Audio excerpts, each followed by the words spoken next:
On this week's episode of Marketing O'Clock. Move over, Delta Nu. Lambda Mum is in town. Google IOUs your time back after Sundar Pichai wasted it talking to a paper airplane. And for anyone Pinterested in non-Google news, we have some ideas about the platform's new content format. All on today's show. Marketing O'Clock is your weekly dose of digital marketing news, a proud part of the Search Engine Journal Podcast Network. We record every week from the Cypress North Studios, located in beautiful Buffalo, New York. Tune in to our critically acclaimed Famous Friday news show for insights, updates, rants, and much more as we cover the full gamut of digital marketing for you. If you want to follow along, just check out our show notes or head over to marketingoclock.com for all of the links from today's articles. And please subscribe so you don't miss a single episode. We have a new sponsor today that I am so excited about, you guys. Roll out the red carpet because the 9th annual U.S. Search Awards are open for entry for 2021. You guys obviously already know about the U.S. Search Award. It's only the most prestigious award show. I think it's pronounced prodigious. Prodigious? Prestigious. There you go. Well, however you want to pronounce it, it is the most of everything in the industry. Hosted by Don't Panic Events and We Are Search, the awards are back to celebrate outstanding search across America with awards honoring organic and paid campaigns for different industries, agencies, consultants, and digital marketing software. So why should you enter the U.S. Search Awards, you may ask? Because winners win business. Winners also want to work with winners, so it's a great way to attract new talent. The application process also gives you a chance to look back at your work and think about what you learned and what you would do differently next time. Plus, it's really a nice way to celebrate your team. And I bet they actually send out their awards, unlike Greg of the Year runner-up, who I'm working on them. I got them in a bag. The clock's ticking. So get your campaigns together and get your submissions in now because early bird access ends June 18th. Visit ussearchawards.com for more details. Hey there, I'm Christine Zernheld. AKA Shep. I'm Jess Butt. And I'm Greg Finn. And it is officially Marketing O'Clock. Here on May 21st, 2021. Remember, you can catch our Famous Friday news shows on youtube.marketingoclock.com or your favorite podcast player each and every Friday morning. All your digital marketing news from the week. Powered by the digital marketing community. And if you want to join the conversation, just hit us up. We are at Marketing O'Clock everywhere. And you can join our Discord community at community.marketingoclock.com. Hello, everybody, and welcome to another fabulous show. Thank you for being here, and thank you for being here, Jess. We haven't seen you in a couple weeks. I missed y'all. We missed you, too. What is going on in your world? Well, since I have last been on the show, my child tried to eat a severed squirrel tail. Oh. So I'm a changed woman. Where did Excuse me? Yes. Is your child a wolf? No, he's a human being, a little boy who found a severed squirrel tail behind the wood pile. We looked, we could not find the rest of the squirrel. This poor kid tried to put it in his mouth. It was a whole thing. I think you need to be worried about how it was severed. I have some theories. We have some feral cats around, but I kind of debunked that because we couldn't find any other parts. Of course you did. I think it was a bird of prey flying over that was eating a squirrel and just dropped the tail. It was like perfect cut, like no blood or guts, just full length squirrel tail. And this kid tells the worst picked part, it up, right? tried to eat it. Yeah. I don't know, man. It was a thing. That's terrifying, and I hate it. Yeah. I'm now officially a parent, I think, now that that's happened to me. Greg, what about you? You're not going to be for long. Hear that. I've just been very stressed out. I'm going on vacation as you hear this when it launches, and I am just waiting to see what devastation happens with this planning. So Okay. I'm just like, my anxiety levels are up, and then work. It's been a week here at work in general. So I don't know. It's gonna be a bunch of folly. I should chronicle the vacation and all its shortcomings. Yeah, Maybe and you're bringing the kids? Bringing the kids. Maybe I can put it over as like stories or something on our Marketing Clock Instagram. Yeah. Or everything's got stories. Where should I put it everywhere? I can put it somewhere if you want, if anybody's interested. Okay, well, good luck to you. Most people look forward to vacation, but Not me. I'm so sorry. I look forward to you coming back because I can't wait for the stories. Like actual stories. Okay, and intern producer Caleb, what do you have going on? I am in my last week of school ever, I think. So that's nice, you know. Finishing up, I have 1 5 to 7 page paper left, but I'm going to save that for Thursday night, right before it's due, of course. Yeah, that's amazing. We were saying you should use GPT-3. Yeah. Or you just leave a couple pages blank. Oh yeah. They won't notice. And then we'll know. Just like pages 2 and 4 are blank, and it just seems like there's something really good, and be like, yeah, that's wow. And that's how you start page 5. Well, me and intern producer Caleb have been hard at work this week setting up a marketing o'clock TikTok, and I'm really excited for you guys to check out our first talk. Did you say working hard or hardly working? Working very hard. It was honestly so much harder than I thought. Okay. So check it out. Watch it now. We're going to play it for the YouTube, and I'll explain it quick after because I know this is just great for our audio-only listeners. Get your money, man. Life goes on. I'm hopeful. Yes, I am hopeful for today. Take this music and use it. Let it take you.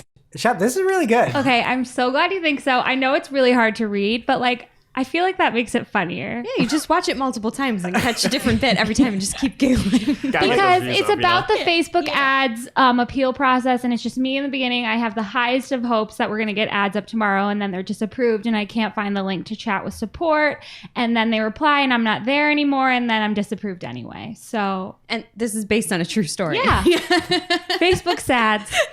So follow us at Marketing O'Clock on TikTok. I'm making no promises about how much we're posting because this was actually so hard, but follow us anyway. And Jess mentioned this just a moment ago, but a quick reminder that if you're not in our Discord community, you are really missing out. You can join us right now at community.marketingoclock.com. We're sharing the news as it breaks. We have separate channels for paid, organic, and social, and Shoot the Heck, where we basically complain about Google ads and make fun of them. And we have all of our numbers for our podcast listens. So we're talking about growing the YouTube channel. So you can see all of our actual numbers right in there in the weekly show section. Yep, community.marketingoclock.com. And getting into the news this week, upon recording this, Google I.O. is currently happening. So basically all of our main news this week is announcements from the event. First, they have some Google shopping announcements. After 4 paragraphs of garbage, Google's Bill Ready said, Google is expanding its partnership with Shopify, introducing a new simplified process that will let Shopify's 1.7 million merchants feature their products across Google in just a few clicks. This new collaboration with Shopify will enable merchants to become discoverable to high-intent consumers across Google Search, Shopping, YouTube, Google Images, and more. Great. Thanks for letting us know how that's going to happen. The rest of it is less garbagey. He also said that when you view any screenshot in Google Photos, there will be a suggestion to search the photo with Lens, allowing you to see search results that can help you find the pair of shoes or wallpaper pattern that caught your eye. So for example, they have this picture of this guy from the basketball app. I believe it is Stephen Curry, right? Yeah, for sure. Chef Curry. Yes. Right. And it's just him on the court, Steven, and he's standing there, he's waving, he has like his fashion on, and you can tap to see his fashion. Of course, nobody is interested in the convertible pants he has on. Are those considered convertible pants or are they not? They are. Okay. Oh, no. They're Suspenders. breakaway pants. There's a difference? You can't. They don't convert into anything other than something non-wearable. They're not convertible. Oh, those are the snap up the side? Snap up, yes. Yeah, remember Breakaway, those? tear away, yes. Yeah. Okay, well, they're both a fashion pants. faux pas. Speaking of which, Greg's shirt. Anyway, they're looking for shoes. So you can click and see what the shoes are. And so if you open up and you look at Stephen Curry's shoes, you could probably find these ones over at the Good Feet store. You think so? It's a running joke about how ugly his and like dad shoes his shoes are. A running joke? Like Steve when has running ugly shoes? Yes, and he put out these like white on white colorway last year that were like Nike Air Monarch bad. Yeah. Remember Like those? barbecue shoes. You Yeah, know what I mean? terrible. Yeah. He didn't do anything to you, and now you're making fun of him on our show. Not Stephen He's on my Curry. fantasy basketball team this year. I'm a big fan. Okay, we'll be a little nicer. So the next announcement might just be the end of my marriage. Quote from Google. We know you may open your browser intending to shop, but switch your focus to an email or news article, or you might not be ready to buy yet. I think they said that backwards. In reality, you're logging on doing something important, and then you start shopping, and then you get back to what you're actually supposed to be doing. But anyway, they're introducing a new feature in Chrome that works locally on your device to let you see your open carts when you open a new tab. No. That's terrifying. No. I don't want this. No. I want the opposite of this. Yeah. I want it to be logged out of the cart and signed out. Yep. Get I rid of don't. it. I want them to like save my cart, but I don't want to be reminded of it because then I'm just going to end up spending more money. Yeah, or heaven forbid, the husband opens your computer. Yeah. sees what you're shopping for. Or like Christmas gifts. Yeah. Ooh. It's not going to be good. It's all ruined. We don't need this. Yeah. Poking holes. So, some cool things. Do you guys have any other thoughts on these shopping announcements? It's one of those, the thought, if somebody wrote it on paper, you're in a meeting and everybody's like, oh, that'd be great. And then you're seeing it and you're like, oh, no, nobody wants it. Yeah. I wish the Google Lens thing worked in Zoom because we had a call with a client today and she had the coolest wallpaper. I want to know where she got it. Should have just asked her. This is the power of human connection. Yeah. You're better at that than me. Hey, what's your wallpaper? You actually complimented her on her decor. You could have been, where did you get that from? I didn't want to detract from the conversation. Yeah. Okay. Yeah. So, what else is happening, Greg? All right, so we're going to get into the search-specific items from Google I/O. And we'll start with the simplest to the most complex here. First off, Google Lens, like Shep just talked about, is pretty popular. There's more than 3 billion searches with Lens every month. Does anybody here use Lens? No. I use Lens once a week. Love I don't even know Google how to Lens. use it. It is phenomenal. You take a photo, you just hold down if you're on an Android device, it pulls up all the text. I was just using it trying to figure out the model of a stove. Took a picture of the manual. I just held down, I found the number, and I just selected it, web search, boom, bought all the parts, done. You just don't have to type stuff in. It's really nice. It sounds amazing. Seems useful, but I'll forget. Yeah. And I have an iPhone. Yes. Okay. The next searchy part from Google I/O was that the about this result is expanding. As you recall, there are those 3 little dots next to search results, organic search results only, and it will provide helpful details. Helpful in quotations, according to me, including descriptions when the content was first indexed, and it's coming to all English language searches worldwide later this month with more languages to follow. What I really would like, I know there's that little drop down caret where you can see why you're seeing that ad. I would like to see this for ads so that you can see who is actually on the bill for this ad. You can still see things like, why am I seeing this ad? Black ads from this source. But it's kind of weird that you don't see it for the ad part of it. Yeah. I feel like we've talked about it before, like they announced it, but it's not a thing. Or they teased it. You can get more information on it, but it's not nearly the same. Mm-hmm. Which is like, you should probably make both things similar in my mind. Like, I'd like to know when it was first launched, like all these different things. I don't know. All right, next up, there is some new technology that was announced over on I/O, and it is Lambda. Capital L, lowercase a, capital M, capital D, capital A. And it's short for Language Model for Dialogue Applications. And that really seems like it should be LMFDA, which I liked. It's kind of like LMAFO, you know? Some things just shouldn't be acronyms. LMFAO? What the party rocking people. You know what I mean? Oh, wow. Right? Yeah, that's a callback. Yeah. Love them. Great tunes. Anyway, they go on to say language is remarkably nuanced and adaptable. It can be literal or figurative. Like, we didn't know that. I'm with you. This is the garbage you usually spare us option. I should have. It's been a week, folks. I'm sorry. But they say that versatility makes language one of humanity's greatest tools and one of computer science's most difficult puzzles. Lambda, our latest research breakthrough, adds pieces to one of the most tantalizing sections of that puzzle, conversation. Okay. I don't like this language. Did anybody watch this? I watched this and I'm like, I just was in Discord, man. Oh my gosh, what is this? What are we doing? Anyway, if you go back and you watch this Google I/O, Sundar Pichai is talking to a paper airplane to explain Lambda. A paper airplane clearly doesn't have feelings or emotions. It would be hard to have a conversation with. But Sundar was saying something like, what's the worst place you've ever landed? Or it might have been a woman. It might have been something laid onto it, but he announced it. And the paper airplane Lambda says back, that would have been a puddle. I was just barely intact, so I stuck there for a few minutes. It was quite annoying. And I'm watching this being like, is this real life? Is this real life? No. You're the biggest company in the world, and you're using this to talk to a paper airplane. And so many people are watching, like at work when they have other things to be doing, and you're wasting our time. And then it's like, the question is, what's the secret to a really good paper airplane? And Lambda paper airplane says, well, my good friend, I must first ask you to specify what you mean by good. Some may think it's how far it goes. Some may think it's how straight it goes. And some may think it's how it lands. So what do you think? I was like, I will never in my life communicate to a fake object. Is this what we've come to? Is this what quarantine and lockdown? This is what we're talking to paper airplanes. This is a real philosophical paper airplane, Yeah. too. It's like, what do you mean by Yes. I don't need your lip. You're a paper airplane. They really could have used like a teddy bear or something, at least with a face. This is the most ridiculous example. And I love paper airplanes. They're kind of my thing. I couldn't care less what a paper airplane thinks of. My 6-year-old think. son is probably out there licking squirrel tails, and he can make a paper airplane.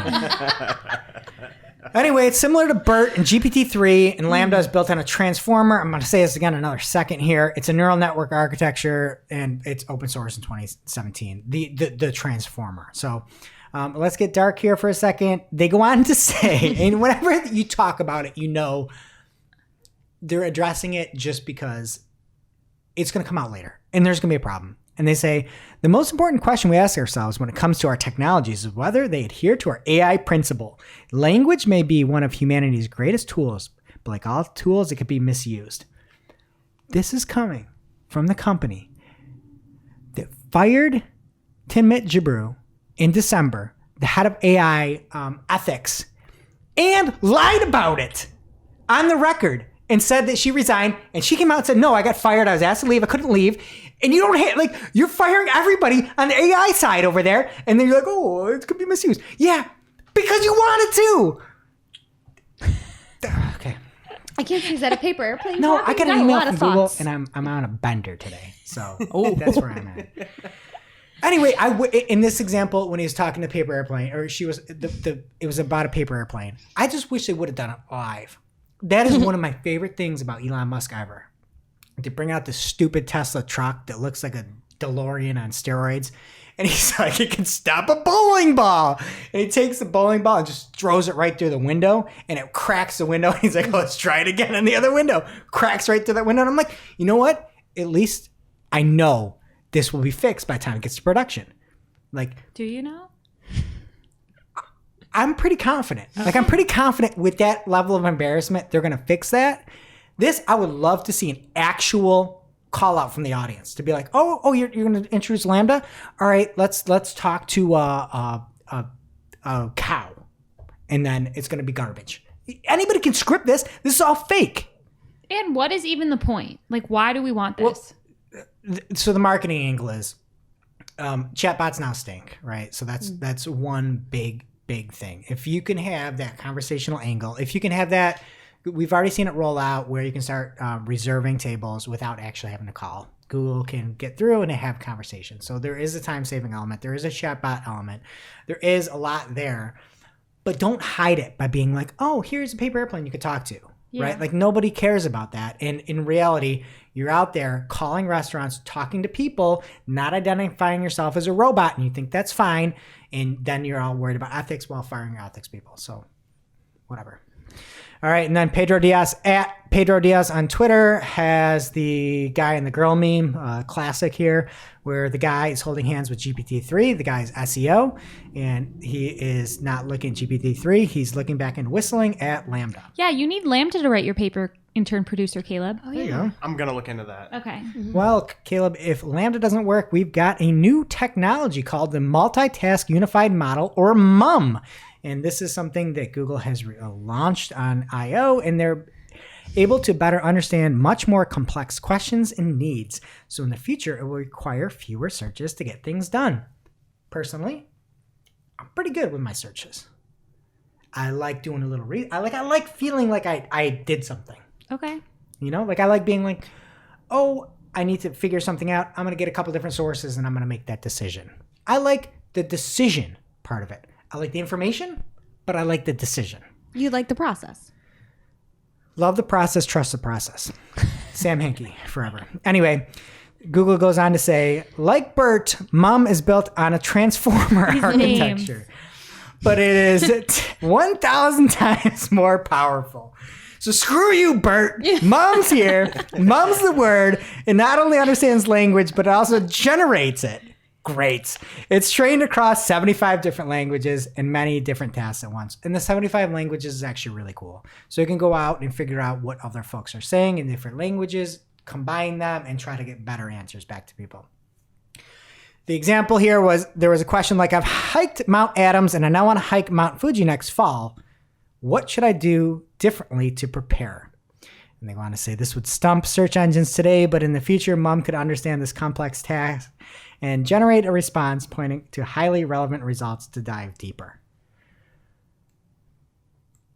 Nobody made this. Nobody searched this in their life. Nobody has put this query in their life.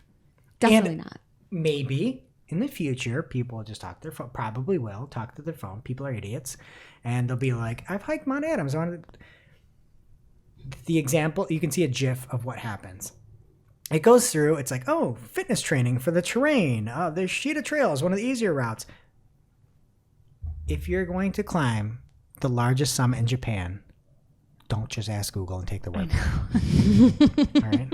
That's my number one thing. I feel like they should use more examples for like new parents, because the Google searches are so weird when you're like, I have a 6-month-old and it's 80 degrees in the room. Should she be wearing her Magic Merlin suit? Like, there's very specific things. You know what I mean? Like, use How to remove hair tourniquet. Yeah. Oh, You haven't talked about that on the show. No. we can for talk good about reason. it. We should not. Yeah. Anyway, from the article, and I'm going to step on the take of the week with this. They say, eventually, you might be able to take a photo of your hiking boots and ask, can I use these to hike Mount Fuji? Again, don't do this.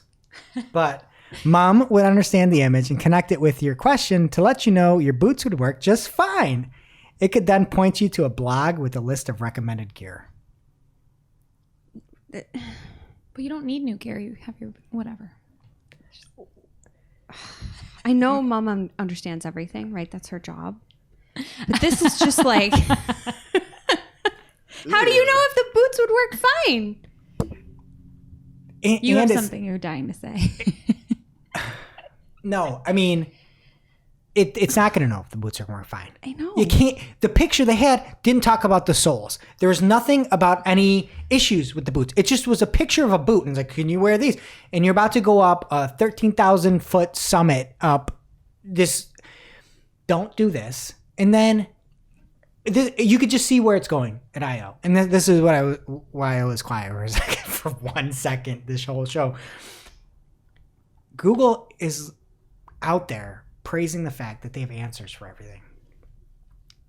All these different things, and even what they showed in the GIF, is scraped from original content creators and original websites. And in the case of the GIF, maybe it'll change, there's no attribution. There's things like the Yoshida Trail is one of the easier routes. Official climbing season is July to September. Altitude sickness can be an issue with no source. Google, you didn't just go out and got this. You either stole it, scraped it, or somebody manually inputted it. You paid for it. And the context is so essential for these things. I just see this and they're like, we're going to give you the answer. You're not giving the answers. You're saying you're going to go put you to this blog for hiking boots and hiking gear that could work for people that put the time and money in, and then you're scraping all these different things. It's just, you're framing it like you have the answers for everything, and you're going out there and finding the answers. Say you will find the answers, and I'll feel better about it. Is that crazy talk? Yeah, it's crazy that you are stealing the content from these websites that are like doing the work, and then you're rewarding these blogs for hiking gear that have nothing to do with it. It's not technically stealing because these blogs could block it, right? You could block the content. But they're not going to, because then they're not. Why would you do that? That's it is gonna hurt them. them. I agree, but it's more of like, in my mind, it's not stealing. It's more of a taste of E-Bombs world from back in the day, where you take all the stuff, no attribution, or beige cardigan, or what are those other stupid Instagrams that are out there, where you don't give attribution, you don't say something, you're just like, oh yeah, we have all the answers, we find all the stuff. No, you don't have the answers, you find the answers. And when you see these little errors where feature snippets are going back and forth, there's no attribution, it goes, one feature snippet is taken from a source, you click on it and it goes to a different Google search, there needs to be credit. And that's my issue. All this stuff is fantastic for finding information. Credit it. And if not, nobody's going to want to make things anymore. It's just, it's sad in a way to see where it's going to be in 5 years, where Google's an answer for everything. And in my opinion, that should not be what they try to go towards. They should be trying to be an aggregator, a collector of information. I agree. Amen. Shall we lighten things up a little bit now? No. Okay. You want to talk about dumb things? Actually, this first one's not dumb. Did you guys see the Project Starline piece? Yeah. What is it? Yeah. I will ask for your opinion in a moment. But for those that hadn't seen it yet, Google describes it as a magic window. And through that window, you see another person, life-size and in 3 dimensions. And if it truly works the way it does in the demo video, which I hope you guys watched, it's like you're literally sitting across the table from someone in the same room. Yeah. Telegram. Monogram. Yeah, it's like a pane of glass. It's like a screen. But And it can be like your grandma or whoever. Yeah. And that's the touching example, too. They had like somebody course. with their baby and it was meeting a relative for the first time. So when I first saw this, I was just like, the pandemic is chilling out. People are getting back together. We don't need this. You're too late. So really, even before COVID, though, we could have used something like this. If you think about all the families that live in different parts of the country or even the world that don't get to be together often, for people you really do want to be with and can't, like this beats the pants off of a phone. And probably a long way off from being standard office equipment, but I think this could be the future of remote work or at least client meetings. Like we've proven in the pandemic that we don't need to be in the same physical space to get things done. But I think we have all also seen the value in that natural conversation that tends to happen more so when you are in the same room. So I think that this could mimic that or at least be a huge step up from Zoom, which I know we're all sick of. Again, probably way far off in the future before it's just standard anywhere. But I think it's really cool. I don't know. I think it could be cool for like events if you have 2 people talking that aren't together, but I don't need it for like my calls. I think this is like a GPS controller. It's fine for like a very specific period, but the minute you're putting goggles on your head, you don't need this. Yeah. Yeah. Well, I think this is like a photo booth. Like you sit, You have and to that's how sit they a certain- create the experience where everyone's the same size. So I get that. It's like a big piece of equipment, but the technology behind it is really, really cool. Watch the video. It's awesome. They're also doing a cool thing with photos that essentially creates a moving picture or a memory. And TechCrunch said it best and perhaps most dramatically, quote, taking 2 photos taken a second apart and having an AI hallucinate what comes between them, leading to a truly weird looking form of motion that shoots deep, deep into the uncanny valley from which hopefully it shall never emerge, end quote. I don't feel that strongly about it, but there was also a funny tweet from Danny Winget at Super Scientific on Twitter saying, what type of magic is this, with a head exploding emoji? And I don't know who put this link in the notes here, but they wrote, oh no, after it. Greg, was that you? Like, Yeah, I'm not that was scared me. of this. What's the problem? I hate this. Why? You have one image and another image, and you're letting AI. I'm more concerned about the people that think that's good. That's like, oh, here's we're gonna make a movie out of two pictures. I'm sorry, you didn't take a video. You don't get video. You don't get to make fake video about an event that didn't happen with 2 pictures. And it's different than live photo.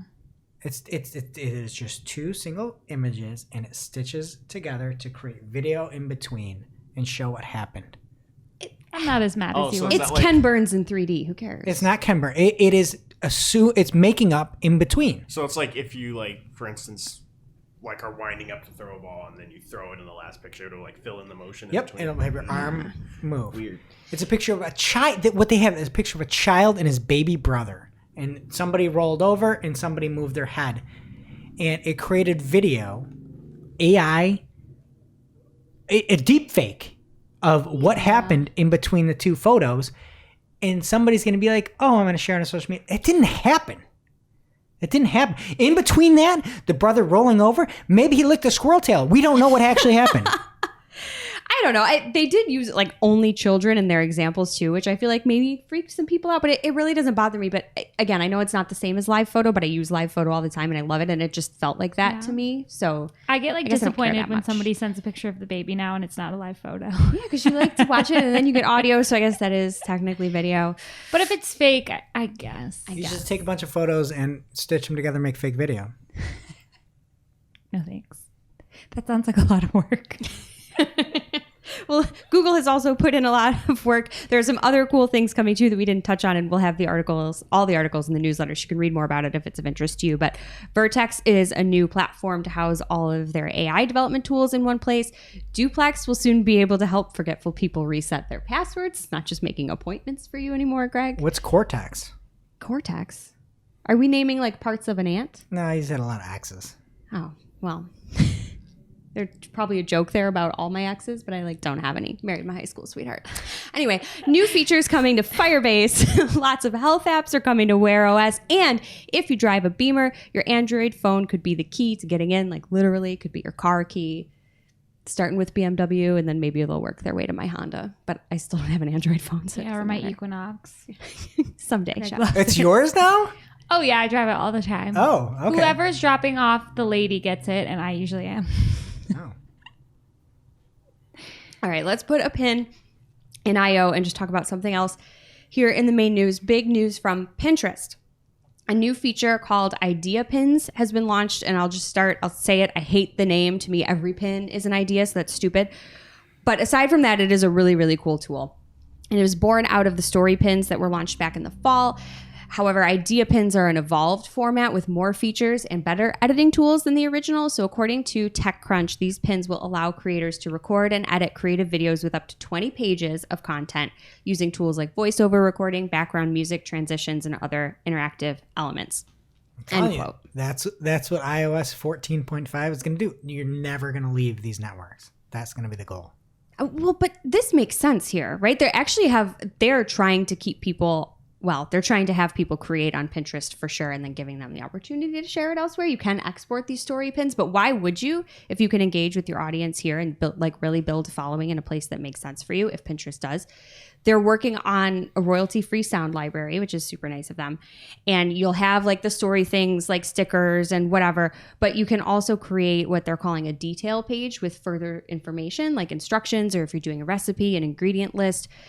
They're also expanding their Pinterest analytics so that creators can see metrics around these idea pins.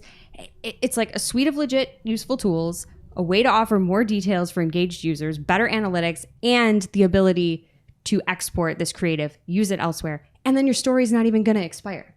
Pinterest is in it to win it. I have zero negative things to say about this. I don't know about you guys. What even makes it a story if it doesn't? I thought that was the definition of stories. Not in Pinterest world. Okay. They don't expire. But you put all this work into it. It's nice that it's evergreen. I think it makes sense for the platform, for sure. I like the fact that it doesn't expire. I still don't understand why you split everything up. It seemed to me like Pinterest was for one specific thing. I get it. You can do these stories, but I don't know. You know me, I'm not a big stories person unless you follow @MarketingClock on Twitter where you can, I guess, chronicle my vacation. So good luck with that. Now it's time for this week's Take of the Week. This is a #fire digital marketing take with extra spice served up for you. We simply deliver the take for your consumption. We give no opinions. We don't influence. You make the call. And this week's Take of the Week comes from Hillary Quinn from Proximo Web Design @Proximo Webs on Twitter. And she quote tweeted Danny from his @SearchLiaison Twitter handle, Danny Sullivan. And Danny had said, "Meet Mom, the multitask unified model," and linked over to the story we talked about. And then Hillary's quote tweeted it saying, "I mean, good to know," smiley face, eyes, and pulled the quote, "It could then point you to a blog with a list of recommended gear. #Google I/O, #Mom, #SEO. And that's my thing. You still need somebody to curate this. So great take, Hillary. And now it's time for this week's ICYMI. This is something you just might not have seen. Maybe something you overlooked. But you shouldn't have. ICYMI people from Andrea Cruz @AndreaCruz92 on Twitter. She says, RSA's done wrong. And she has a picture of an RSA, I'm assuming this was responsive and not on purpose, from Monday.com. Headlines in order. I'm reading it as I read it online. That actually saves time. Simply manage your orders. Collect, manage, and track orders in one easy-to-use platform. Start your free trial today. Collect, manage, and track orders in one easy-to-use platform. 14-day free trial. And then Anastasia Sorokina replied and said, always keep in mind that RSA descriptions are mixed and matched. Yeah, so this is an example of why you just always need to pin. That makes absolutely no sense, and the person looks nuts. This actually saved no time. They should have just written this ad. Thanks for the reminder. Yeah, and there was some back and forth on that as well, other than that, where Ginny Marvin, the Google Ads liaison, got involved, and it was a little rough, where I think one of the tweets got deleted even, where Ginny had referenced the help section for the RSAs, and then Colin Slattery come in saying it's impossible. You can't write 10 plus headlines with 3 combinations that make sense for all of them. And then Larry Chassie jumped in and was kind of combating that a little bit, saying automation has the capacity to be very good at some things, but this is where it does not. Google's automation is like adding all your favorite foods in one single dish because you would love it, but would ice cream, pizza, and chili dogs really go well together in a bowl? And that's the thing. Like, you don't know what's going to match. That's the tricky thing. And Ginny, again, is a phenomenal asset to the industry. She says, I get what you're saying, but it goes to show individual goodness can be yucky when combined. The same goes for RSA combos. With automations, it is important to be strategic with inputs. I shared this earlier, but the do's don't here might be helpful. And that's why I want to use text ads, but then they never show. It's because it's not machine learning where you could possibly have a headline that says that actually saves time. Simply manage your orders. For Monday.com. That's sad. It's crazy. More like Sunday, am I right? The U.S. Search Awards are coming up on October 7th, 2021. The competitive use of search category recognizes campaigns for SEO, PPC, and content marketing. Judges will be looking for campaigns that demonstrate excellent results that meet or exceed objectives. And the coolest part about the Best Use of Search Awards is that they're broken up by industry, so everybody gets a fair chance to shine. There are categories for all of these industries in both SEO and PPC that cover e-commerce, finance, travel and leisure, non-for-profit, B2B, B2C, FMCG, fashion. Nothing there about Bopus or Bopus, but most major verticals are there. So if you have fabulous campaigns from this year that you want to enter for the U.S. Search Award recognition, visit ussearchawards.com to see the categories, download the entry form, and remember, early bird access ends June 18th, so get over there now. Now it's time for this week's lightning round. Pew, pew. At this point in the show, we split up our content into 3 parts: paid, organic, and social.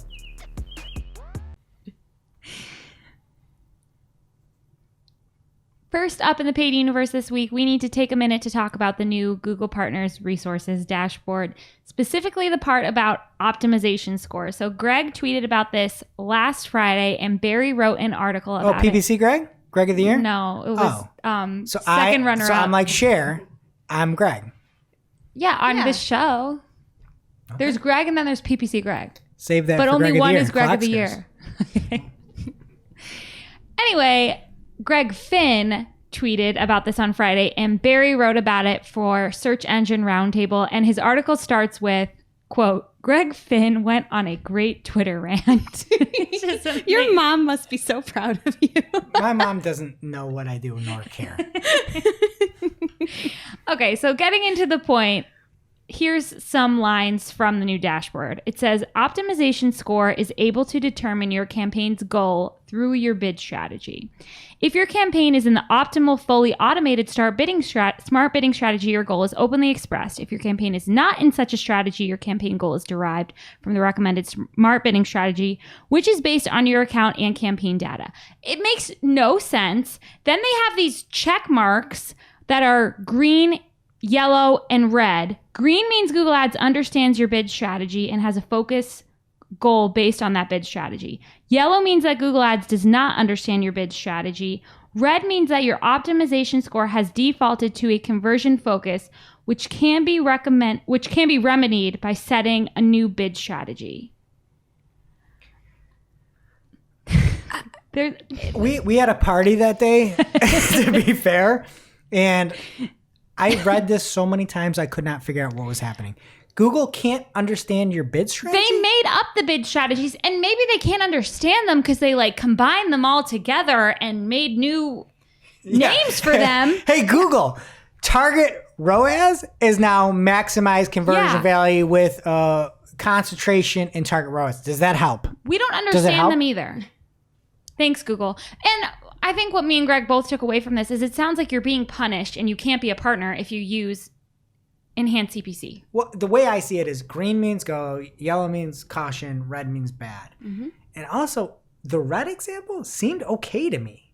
That if your optimization score is defaulted to a conversion focus. Yeah, what's wrong with Who's that? not focused on conversion? Isn't that what we're supposed... I could get it if it's just CPC and it's not enhanced and there's not some... I don't get... They're like, we got this new system, green, yellow, red, and then it doesn't go on to say anything else. Yeah. So Greg asked Jenny to clarify, and we'll let you guys know if she responds. But the other issue that came specifically from there is the fact that they said you could cultivate your score, essentially, if you're a partner, to apply or remove specific things. And you could dismiss all the things, which is pretty cool. So that is a positive. If you feel like going through and dismissing it all, you can. Again, the big issue is at one point it goes, you have the ability to further personalize your optimization score. And that goes on to go opting into max conversions, max conversion value, target CPA, target ROAS, or target impression share. And that leaves out a lot of different things, right? Like, does that mean if you're a partner, you cannot use CPC or any kind of manual bidding? That's kind of what it sounds like. Who would be a partner? I will take that thing off the site as fast as possible. Yeah. If that's the case. Every time they're like, we concede. You don't have to hit these scores. So you see this, your spidey sense goes off, right? Mm-hmm. Yeah. There's something's up.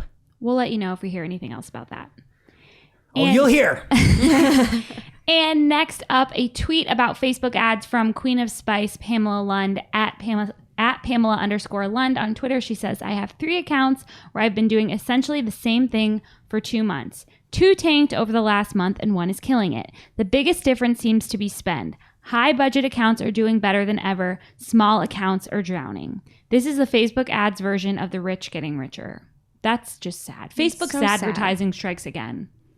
Yeah, I saw it on the TikTok. And next up, there was a tweet this week from Tanya Dua at Tanya Dua on Twitter. And she says, as longstanding ad targeting practices get phased out, brands are building up first-party databases of their own.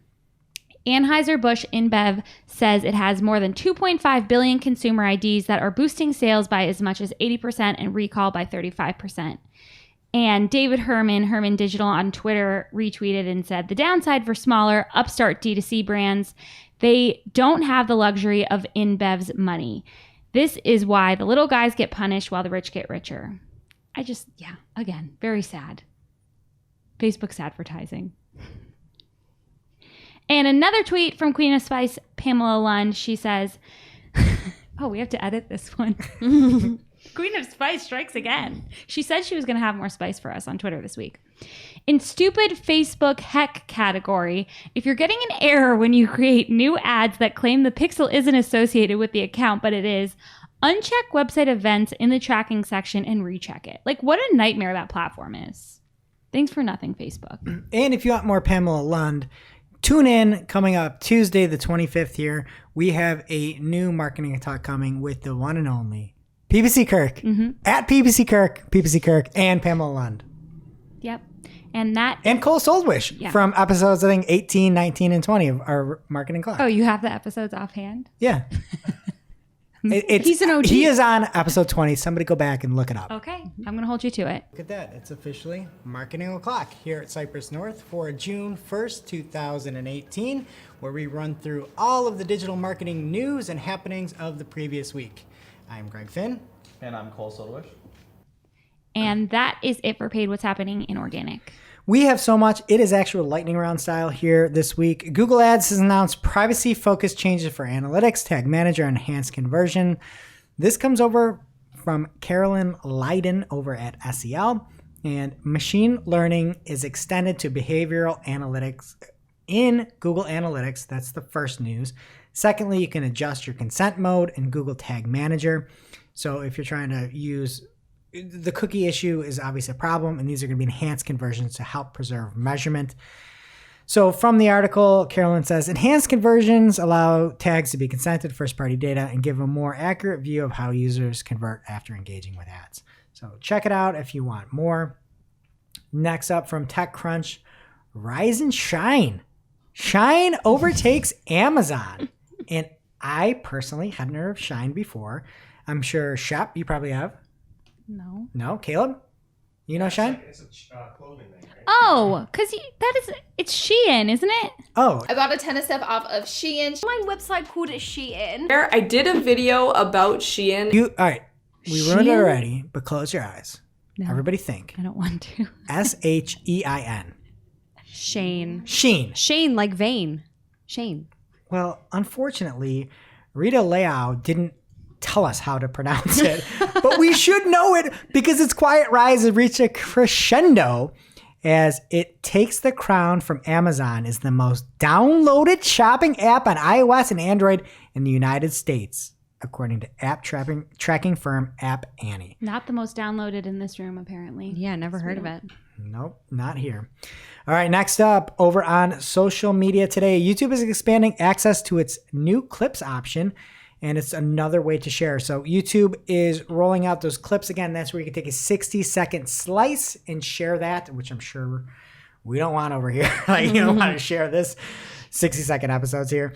But there's going to be 10x more channels that have this available to them. So that's pretty cool.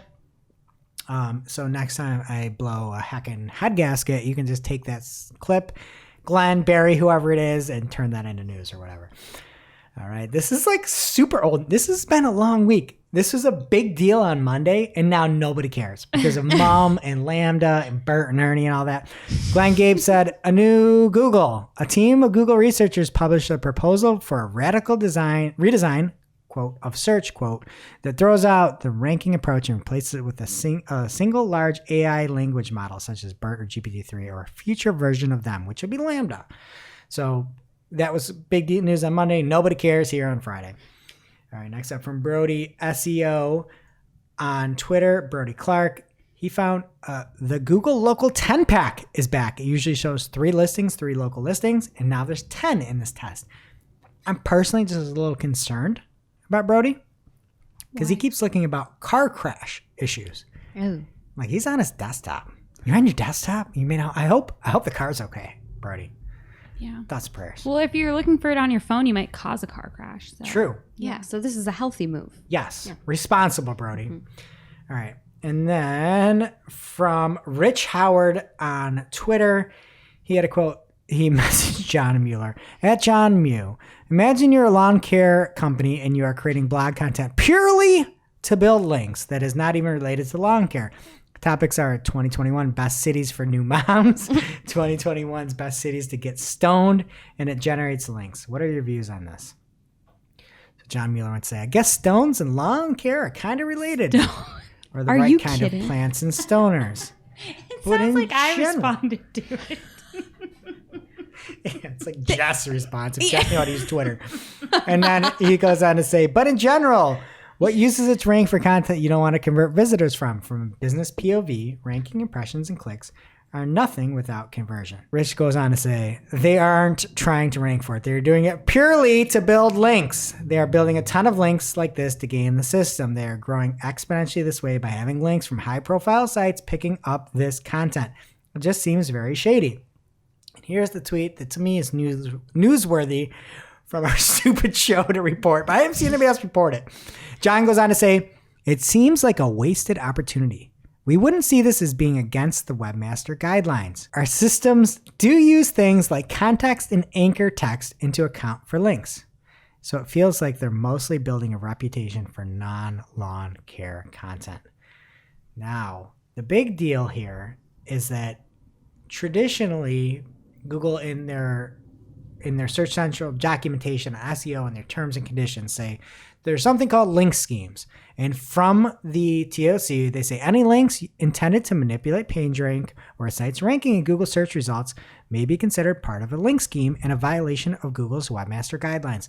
We've seen this before where people would make up stories in order to get links and get traction.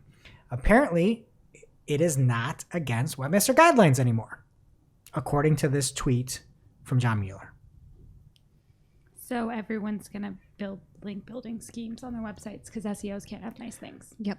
Is this why you wore your shirt today, Greg? It says I love take SEO. This, I'm going to put a skull and an X.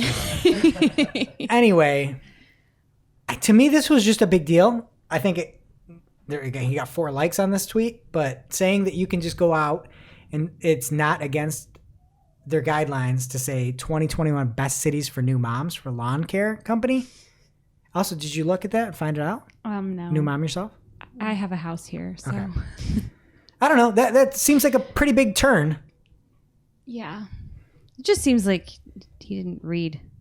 I'm truly shocked that this isn't all over the place. Yeah. Like SEOs usually go crazy for this stuff. Barry Schwartz wrote an article about it. Yeah. All right. Throw me under the bus. All right. Next up from Casey Newton at Casey Newton on Twitter. If you look at the behavior of the Chinese government, you don't see any resistance from Apple. No history of standing up for the principles that Apple claims to be so attached to. There's a huge article over at the New York Times. And then Casey pulled out a specific quote that I thought was worth talking about. Under the new setup, Chinese authorities ask GCBD, not Apple, for Apple's customers' data, Apple said. Apple believes that gives it a legal shield from American law, according to the person who helped create the arrangement. GCBD declined to answer questions about its Apple's partnership. And Casey said, darn, Apple gave away legal ownership of Chinese customers' data to something called Jiuzhou Cloud Big Data, owned by the government of Jiuzhou province, so it could get around American laws that prohibit sharing data with Chinese law enforcement. Great. Nothing's good. Don't just burn your phone. Okay, next up. Humanity is wasting about 500 years per day on CAPTCHAs, other than Just Bud, who likes them and thinks they're a I game. enjoy my time spent there. Oh my God. How dare you? Give me all the road signs. I'll find them. And Cloudflare went to go on in the title and say it's time to end this madness, and I agree. I love Cloudflare. They have something called cryptographic studiation of personhood. So good. The last time I had a CAPTCHA, I had to go around a nude person on a boat. Are you kidding? No, I tweeted it. There's like a nude person on a boat. It's like, this is a bicycle. No, that's a naked guy in a boat. All right, next up from big news over at Third Door Media. Marketing Land is no more. MarTechToday.com is no more. They're combining into just MarTech. MarTech.com, home of the biggest MarTech conference. It's now combined. And I believe I read like 600 articles over at Marketing Land. And I really enjoyed the time building that up. And I do think it makes sense to roll in there, keep one search engine, one MarTech related. All right, next up from Barry Schwartz. There's a new Google search ranking algorithm update signal on the 13th. There's a lot of chatter about it. So in your Google Analytics, pause the show, annotate potential update on May 13th. You can do it while you listen. You don't while you listen. Okay, and we got to hurry up, so no shenanigans. Wait. Forgot the chart of the post here. And it is the Mosecast post, where Mose has the weather for the past 30 days, and this is just like maybe the 5th, 6th most turbulent day in the past 30 days. I'd love to see it. Welcome to Mose. All right, next up, Smashing Magazine has a case study about how they improve their core web vitals. And I went to Smashing Magazine. I looked at it. It's pretty cool if you're trying to increase your core web vitals. I realized Smashing Magazine used to be about design. I looked at the site. The site sucks now. Really? I wonder if it has anything to do with it. There's no images on the homepage. There's nothing. Like, did they actually You have take no their images on a design site? I mean, barely. There used to be about beautiful design, and now it's like just big. It's bad. It's terrible. Like, you're smashing freaking design. And it sounds Smashing like Magazine. Freaking magazine. it just sounds like the name of the magazine you would grab to like squish the bugs. But like, I'm glad you Smashing calling. fix your core web vitals. That site is much worse than I ever. Go to the Wayback Machine. Look at it in 2015. It's a better site. Although the core web vitals are probably better now. All right, next up, over on social media today, YouTube has some upcoming improvements. They're going to upload their default settings will have improvement where you can have multiple defaults you can choose from per video. So we might be able to say, oh, this is a clip. This is the full show. And you can just pull in those defaults. Really, really, really cool. You can also upload video directly from Google Drive, which is awesome. And you can pre-publish the checks on mobile. So you can say that this is not copyright and, intrusive or any of that stuff. All right, and then Barry Schwartz, Google, this is the actual name of his post. Google, just because your site ranks well now doesn't mean it will rank well forever. I look at this, I'm like, what are we doing? And then I opened it up, and I was pleasantly surprised. He started by saying, just like Saved by the Bell was great for 4 seasons in 1989, it didn't mean it would come back and be a success in 2020. Same with your website that ranked well in the early 2000s or even ranks well today. It doesn't mean that since it ranks well or ranks well now, it will always rank well in the future. I read the whole article, unfortunately. And he finished it saying, why am I covering this if it's so obvious? I just wanted to make it a Saved by the Bell reference. End of post. Oh my God. A treasure. Man. He's a treasure. It's amazing. Okay, Dr. Marie Haynes shares her thoughts on whether or not there is a benefit in using Google's disavow tool today. It is the 2021 disavow advice of Marie Haynes. You should check it out. There's also a state of link building over at aria.net. If you are a link builder and you are concerned or interested in link building, didn't see anything about that. Google stopping using links and all their mum and Lambda and GPT-3 and blah, blah, blah. No, link, you can't figure that out. Like, that's the one thing they can't crack is a freaking link. But so anyway, check that out, the state of link building, your disavows. And then there's a whole bunch of good content over there. If you want to look at the Google I/O, there's preparing for page experience ranking session. There's also a AMA session. I couldn't ask anything. I was going to ask if I should just delete my website, but they didn't let me in. Maybe they blocked me specifically because they knew I'm a troublemaker. And then lastly, SEMrush bought Sellzone.com. They're the buyer, publicly traded company. Somebody found it out. It was Ravi Parwani at Ravi Parwani33 on Twitter. So maybe something new is coming over on SEMrush, aka SEMrush. And that's it for Organic Jess. What's happening in social? First up in social, don't delete your website, Greg. Terrible idea. Although your core web vitals may improve. But this is social, so let's talk about Facebook Blueprint courses. If you want to be successful with Facebook's Discovery Commerce, there are new courses for you. And if you are saying to yourself, what is Facebook Discovery Commerce? It's essentially machine learning that puts products of interest in front of customers by anticipating their needs. So if you are in e-commerce, definitely check out that course catalog. Good stuff. Speaking of e-commerce, move over Taco Tuesday. Live Shopping Friday is here. Beginning Friday, today, May 21st, and running through mid-July, big brands will be live streaming beauty, skincare, and fashion content every Friday on Facebook. Or it's every day on QVC app. There's that too. But I just love this because I'm vaccinated now and I'm allowed to go out for a drink without ordering food. So my Friday night plans were definitely to watch Abercrombie & Fitch go live on my mom's favorite social network. I'm staying in. Yeah. Do you get the smell with this? Aw, the smell of... I don't think so. I don't think Or they've figured out how to put the smell in the computer yet. The judgment. Oh, there's always judgment. They can see you through your webcam. Okay. All right. Also on the live streaming front, Pinterest is getting in the game. The platform is planning a 3-day all virtual event featuring live sessions from 21 of their top creators with shopping functionality included. So get excited for that, or just be like Shep and stick with QVC.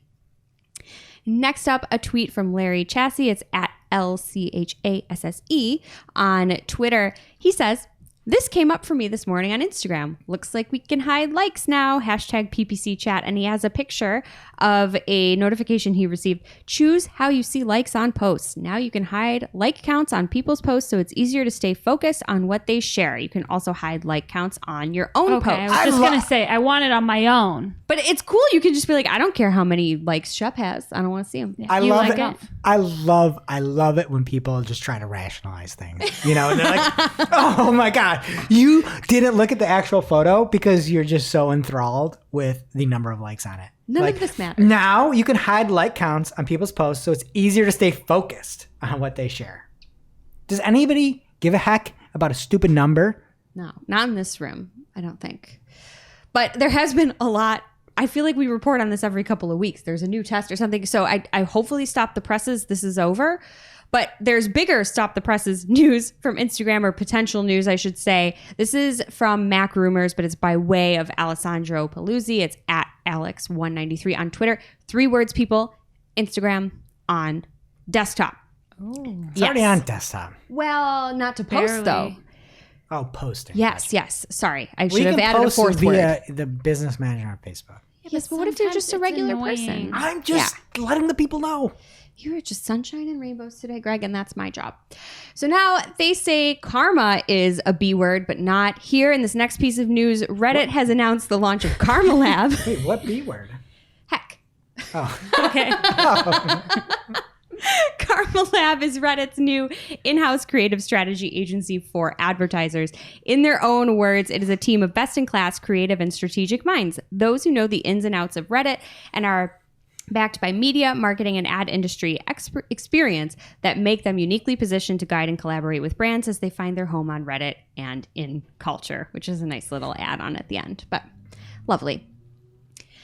Next up, not quite news, but not quite tool enough to be called a cool tool. We have a lovely list of search operators for advanced search on the Twitter machine. There's handy items like forcing search for an incorrect spelling, ands, ors, and more. So you can check out the link in our newsletter and get your search on if that's of interest to you. Right? It's nice. Sometimes things are spelled wrong for a reason, people. All right. We will close out social with a trip around the rumor mill. Jane Mansion Wong at WongMJane on Twitter did her thing again, and it looks like Twitter might be working on a subscription service, which they're calling Twitter Blue. And for just $3 a month, it looks like it could give users access to features like bookmark collections, or essentially folders for your bookmarks, and the ability to undo tweet or untweet, whatever you want to say. She also said that multiple sources have told her that Twitter could be launching its new verification program as early as next week, but we cannot verify that ourselves. You know how we always ask, like, what would you tip for, or who would you pay to get tweets from? Jane. Oh, her. Jane Mansion Wong. Yeah. She has everything. She deserves it. She does good work. So we will probably report back in a couple of weeks that these rumors come true, but for now, speculation. And that brings us to our real life segment, straight out of our accounts and into your ear holes. It's time for Working Hard or Hardly Working, where we talk about what's going on in our IRL work, good, bad, or otherwise. Thing I have been loving lately that I think happened while I was out, but when I get emails from clients, there is an external label, which I think is really nice to know right away that the client is involved and you don't have to go searching for that. So if somebody doesn't equal your company on the email, it's flagged as external. Yes, it's a That's yellow awesome. label at the top. Love to see it. That's really nice. What about you, Jess? I'm just super stoked. This is not a new thing at all, but the view changes feature in Google Tag Manager, I never really dug into it before, and I was kind of troubleshooting something and trying to figure out where a change came from that I didn't create the other day. And you can compare the tags side by side, and it'll highlight the differences. So whether it's a setting or a line in the code that's different, and it just points it out to you. It's absolutely awesome. Haven't really needed to use it until recently, and my mind was blown and grateful. What about you, Caleb? You're almost done with school. What'd you learn? Me and Greg were looking into some video ads that we ran, and basically, if you go to analytics within the YouTube ad, you can see, or you can segment out information right after retention time. So it tells you, breaks down it by age, by device, I think by other stuff too, like campaign and ad group. But I thought it was really cool because it lets you see, like, for instance, like people on TV didn't skip the ad, obviously, because it's a lot harder to skip past 5 seconds on a TV than it would be a mobile device. So yeah, That's cool. We had women watching much longer for a specific, women clothing product that's unknown. Weird. No way. Yeah. Cool. And for me, something hardly working. I've been trying to be so positive and give tips in like jewels every week this past month here. I just got an email from a Google rep that just totally threw us all under the bus. And I don't understand their philosophy or strategy with dealing with advertisers and everything. And then the data that was presented to the client, with us included, is that you could get X number of extra clicks per month, what their recommended budget would be, and then what an expected incremental revenue per month would be. None of which align. None of those metrics are the same. estimated clicks, a recommended budget, and incremental revenue. Where's the budget coming from? Is it coming from shopping? Is it coming from search? Is it coming from this? And they just send it to everybody, and I immediately just message our contact. I'm like, don't do this. Like, we're doing everything for a reason. We have the highest amount of private label sales we've ever had this past week. Please don't make us do that. And she's like, I trust you. I'm just like, hearts. So That's working hard. It's working Client hard. Relationships. Yes. Yes. Get good clients. And now for this week's Cool tool. As a reminder, our Cool Tool segment is not an official endorsement or paid mention. We're simply sharing something we found in our travels that may be of use to our listeners and is really, really cool.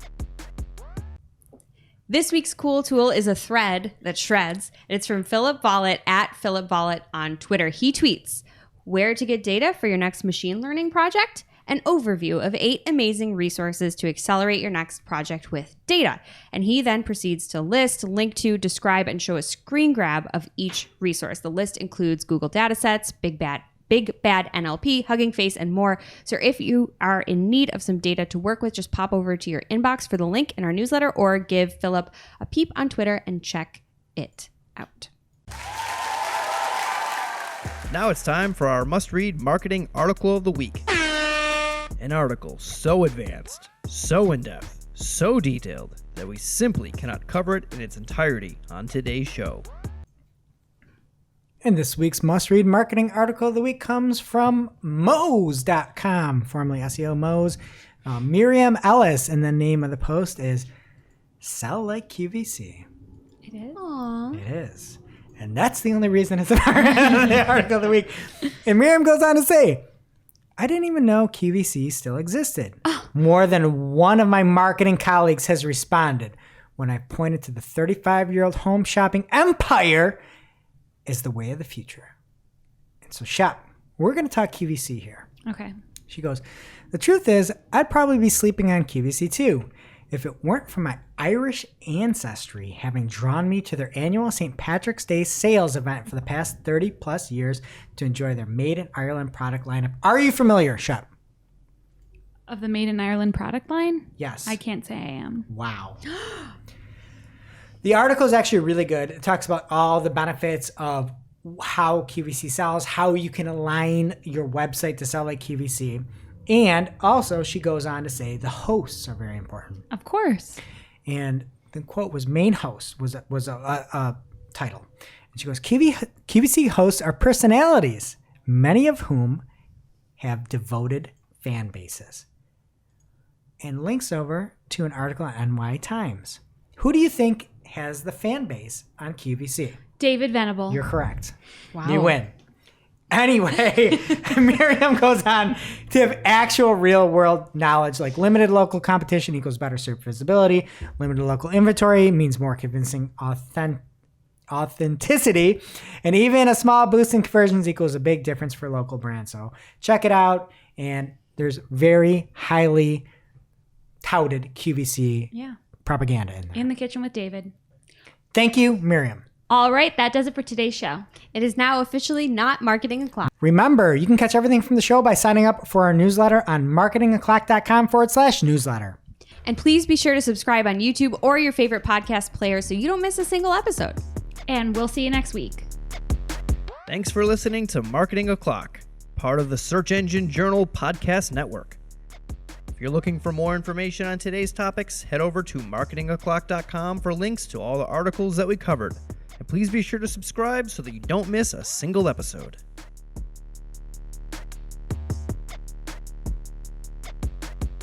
Welcome to this week's Shootin the Heck. We're after our famous Friday news show. We don't talk about marketing anymore. We just... Shoot the heck. Today we're going to play a game that only Greg enjoys. It's called Travel Buddies, and he says 2 people, and you pick the one person that you'd want to travel with. Across the globe. You have to go on your entire vacation, pretend you're me, and you have to travel across the globe with this person, okay? And you're going to all collaboratively pick who to choose. Okay. All right, and this is the Shots Fired edition, where you pick one trait that each one of us has. So first up, I realized this during our graduation party last week. Even though you haven't graduated yet, you got a 5-page paper still, Caleb. Would you rather travel with somebody that enjoys their favorite ice cream is vanilla ice cream, or somebody that likes lots of activity in their ice cream? Lots of activity. Activity. What do you mean by activity? Oh, Rocky Road, peanut butter cups, cookie dough, pistachio. Gotcha. Okay. I mean, vanilla is vanilla. That's just like really boring. All the flavors in the world, you're going to pick vanilla. You're looking at me. Look at Caleb. Vanilla or Well, then I'll activity? mess up my mic. Right? Wait, why? What do you like? Vanilla? I love vanilla. I mean- but, I mean, No one hates vanilla, but you love vanilla? I feel like if you're traveling with someone, like, if people who like vanilla will take anything, but people who like activity in their ice cream are probably really want their ice cream. You know what I mean? Like, if they don't have Rocky Road, they're just going to be sick. Or the person with vanilla like doesn't want to try anything new and they're like, oh, I don't want this. I can't Yeah. pronounce it. You So want call someone who's someone up for an vanilla. adventure. Yeah. Yeah. So what do you all say? What do you say collaboratively? Activity ice cream. Activity. We We know Caleb's vote. Caleb was actually right. You are wrong. Everybody's wrong. You're 0 for 1. You want somebody that likes vanilla. Because if they like vanilla, they will like whatever the heck you do on your vacation. You can go No. sit in the grass and watch it grow. You can paint a fence. They will enjoy it. That's They not a like vacation. vanilla. I No. completely agree. They're not going to complain. Never. That's why you bring Are them. you going to paint fences on your vacation next week? If I go with somebody who likes vanilla ice cream, my family doesn't. All right, next I can up. paint a fence. Yep. Caleb, go graduate. It's the ice cream That police. truck didn't stop. That truck didn't give. They're the one Give getting a hug. arrested. Okay. Did I do this before? Tell me if I did. All right, next up, travel buddies. You go on your trip with somebody that won't drink IPAs because they're too chuggy, or somebody that will only drink IPAs. I didn't know what chuggy meant before like yesterday. Okay. Wait, what? Chugi? Oh, you don't know either? Us old folks know what it Aren't means. you like younger than me? Yeah. We're but- chuggy. It's the bougie of people of our generation. No, I didn't think that's what it meant. It's someone It's described like it to me as basic. like was cool Yeah. in high school. I thought it was basic. Chugi. It's basic. Like you're like, oh, that guy's chuggy, drinks IPA. You don't People drink with IPA. signs okay, with okay. words on their walls. Like my bathroom has one that says, you clean up nice. I'm chuggy. That's And cute. it's like eat, pray, love, all that Yeah. stuff. Yeah, it's chuggy. So somebody that won't drink IPAs because they're too good, or people that only drink IPAs. Obviously I mean, first of all, they're going to be really dehydrated. They're only drinking IPAs. They're going to pass out 10 minutes into the trip. They That's don't have who you any wanna water. travel I agree with this. Yeah. Why do you want to travel with that person? Because you need someone with more fun in their life. Like, Yeah. what if you go somewhere that doesn't have any beer on the menu? Yeah, So they then have, why like, do you go spice, with the you know, they're person that exciting. only drinks IPAs? I don't understand. What if you're not going to India? Do they even have that in other places in the world? It's called India Pale Ale Shop. IPA? Yeah, so you're not going to India. You They want have 'em people to here. drink other things. But you said you want to travel with the person that only drinks IPAs. No, and I I'm think sorry. You're crazy. And Caleb, you're crazy too for agreeing. You're both wrong. The did same. it. What's your answer? Final answer. My answer is the person who will not drink IPAs. Yes. They want everything else. They are way more fun to travel with. That is very, very, very I answered it close. both ways. That's very, very Realizing close. now. Same answer. Okay. But what you get if you go with the people that like just IPAs is consistency. You get a consistent traveler. You know what's coming next, and you can plan for it. And you aren't going to be like, oh, this person isn't going to drink an IPA because they won't do it. It's like, no, this person likes IPA. We'll go find that. No, they're not painting a fence with you, Greg. Yeah, just so you know, you asked the same question, but one was about beer and one was about ice cream. It was really close, but you're still wrong. Okay. Okay, and lastly here, someone, travel buddy, someone to go with that you know is a bad packer, packs very poorly. Or going with somebody that you know is a bad driver. They don't That's a have to. loaded question. They don't have to drive. Yeah, it depends where you're going. Sounds like that's an answer. A bad packer, honestly, inexcusable. Like, But you need to be prepared or you're going to spend time shopping on the trip and nobody wants that. in my experience, bad packers tend to overpack, and that might come in handy. You know what I mean? Or Like, they you just want to have, borrow like, your stuff. Exactly. But if you spill somebody on yourself, they have an extra shirt because they pack 20 shirts, If I'm the For a 3-day overpacker you're vacation. traveling with, Caleb, guess what? You're carrying the bags, not me. So good luck to you. It's final answer. Wait, what was the one that wasn't bad? Oh, Somebody I want the you- bad driver. Is it a road trip? No one asked that Yeah, question. you're going to another country. You're not. Too many details. Okay, so your final answer is you're choosing somebody that's a bad packer. Yeah. Yeah. Incorrect. Wait. No, I Unfortunately. want the bad No, driver. we want the bad driver. Oh, yeah, right. Okay, Yeah. so you actually got the. Oh no, I had it wrong. You are actually incorrect here. You want the bad packer because what you can do Oh. is. You're terrible at this game. What is that? Because it's a double negative question. You're saying, okay. Somebody you know is a bad driver or somebody you know is a bad packer. I want to go with the person that I know. Go. I want to go with the person that I know is a bad driver because I'm not driving on the trip. The bad packer, you're going to have to shop on the trip. That's inexcusable. So what's your answer? I will go with the person who's a bad driver. Yes. So you said you're not driving on the trip. So then you're going to have to sit and you're just going to be holding on for dear life, trying not to be hit in the face with an airbag by a bad driver. I There's really no answered driving the on the question trip. both ways. Yeah, most people. But either way, you're not driving on the trip. Uber. You fly an Uber. What are you talking about, Greg? Yeah. Greg's not a travel guy, right? It makes I'm a sense. travel guy. You get rental cars. You're going to another I've driven country. in I thought we were freaking traveling Spain. the world. What? You've driven in Spain? Yes. How'd you pack for the trip? Well. So you guys are terrible. I'm waiting for the part where you're dragging me. What is the Staying answer? with You didn't give me I'm an staying answer with yet. Bad packer. The answer is staying I'm with not bad going. packer. This sounds awful. I'm sorry, I screwed up I this thought you were sitting game. over there. What's going on? There's no answer. All right, if you're not going to give me an answer, you lose. Okay, we all lose. Bad packer. We all lose, and we'll see you next week. The U.S. Search Awards are open for entry. 2021 will be their 9th year celebrating outstanding search across America. Get your submissions in now because early bird access ends on June 18th. And you want to get that worm. The awards are judged by a team of international industry-leading search experts who follow a rigorous, ethical, and transparent two-step judging process. Enter your best work in the 43 categories, including SEO, PPC, digital marketing, and content marketing by June 25th. Winners will be announced at the U.S. Search Awards ceremony on October 7th. The U.S. Search Awards are brought to you by Don't Panic Events and We Are Search, both award experts who deliver search recognition around the world. So get in on this, people. Do it now.